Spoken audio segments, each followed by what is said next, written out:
Can you remove walls underneath your stairs? Well, hopefully by the time you're done watching this video, you will be able to answer that question yourself.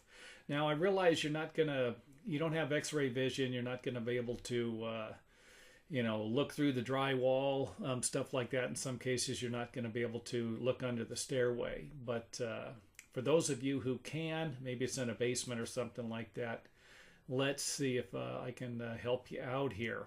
So the main support for a long stairway like this is going to be at the top and at the bottom.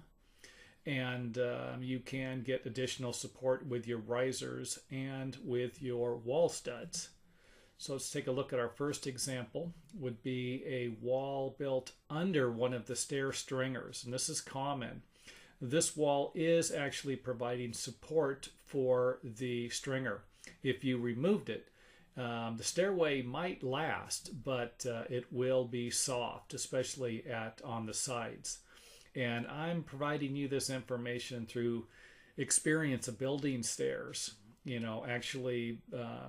I used to build a stairway like this. I would nail the risers and the treads on first and then build the supporting wall underneath it. And as I was nailing the risers and treads on, the stairway would move on this side, not the side that was attached to the wall, but the side that didn't have any support underneath it moved on a stairway built with 2x12 or 2x14 stringers.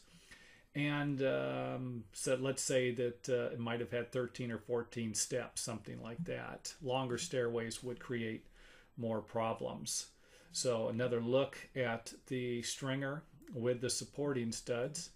So if you wanted to remove them, you could always put a post in the center. The center is going to provide you with the best support.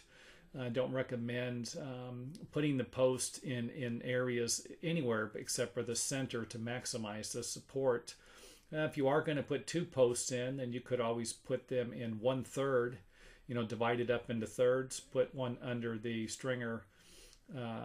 Let's say if you have 14 steps, we'll go with 12 to make it easier. You have a stairway with 12 steps, maybe put one underneath the 4th step and the 8th step, something like that. But what if you don't want a post? You might be able to double up the stair stringers. That might work. Simply cut another stringer and nail it or bolt it to the other stringer. Or you could always install a beam, some type of a support beam. This could be a 4x6 or a 4x8. And something like this might provide you with even more support than notching out a stringer. And of course, the support beam could always be cut to where it sits on top of the framing plates. And then, of course, connects to the top. You could simply nail it or bolt it to the stringer. Something like this would probably really give you a heavy-duty stairway and really work out well. Now, walls that are off to the sides that are not in the center aren't going to be providing as much support as the walls that are in the center. But if your stringers are nailed to the walls, then there's a good chance that these walls can be removed. And when I say that, if you have a wall that is in the center and it is going to be providing you with some support most of the time, remove the wall and then walk up and down the stairway. If the stairway moves, reinstall the wall, put it back in there, or use some other methods in this video to give you some more support. But the walls, no matter what, are going to be providing some support. Whether or not they're providing enough support to where the stairway is not going to move would be determined after you remove the wall. So some stuff you're going to have to, you might have to actually remove the wall to get the result to see whether or not you needs to be reinstalled or it can be removed permanently. Again, a wall that's a little closer. A lot of times walls that are like this, you might have a closet under a stairway and you might come to a wall that's 2 foot tall. This is just so the drywaller doesn't have to drywall this area. This is hard to drywall and finish and then run carpeting too.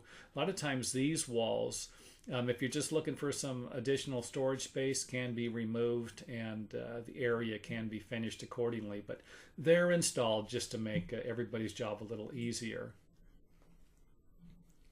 Now here's what I'm talking about with the stringer attached to the wall studs with 16D nails. Most of the time that's a common framing nail. And you might actually have a spacer here. And that spacer is for drywall, so that the drywall can be slid behind the stairway after it's done, behind the stringers, instead of notched. If not, then the drywaller would have to notch this drywall so that it would fit, and that's not going to be easy or effective like it would be here. I went ahead and nailed this stair stringer up against the wall, and if you had something like this, the drywall would actually have to notch around this. So, but the reason why I showed you this too is that the 16D nail, I believe, is 3¼ inches long, and the nail's actually going to be driven in a little further in this particular stairway, but it's not going to make that big of a difference. But if you had, let's say that you had a 2-inch stringer and a 3/4 inch piece of drywall spacer in there, then your 3¼ inch nail might not be grabbing into anything. You might actually need to install longer nails or screws for something like that. So I'm just kind of throwing that out there. So stairs that are nailed to the wall studs and that have risers. So you have conventional lumber, 2x12s, 2x14, something like that. And you have conventional lumber, and then you have risers that are nailed to the stair stringers are going to be sufficient to where I do not think you need a wall underneath them. It's especially on a stairway that's less than 4 foot wide. Now, if you have a 4 foot wide stairway with only 3 stringers, the stringer might actually be weak in the center and might need a support wall. But if you have a 4 foot wide stairway with 4 stringers and 5/8 or 3/4 inch plywood, I think you will be okay with removing walls. So anyway, I hope that helps. And if it does, don't forget to hit the old thumbs up button.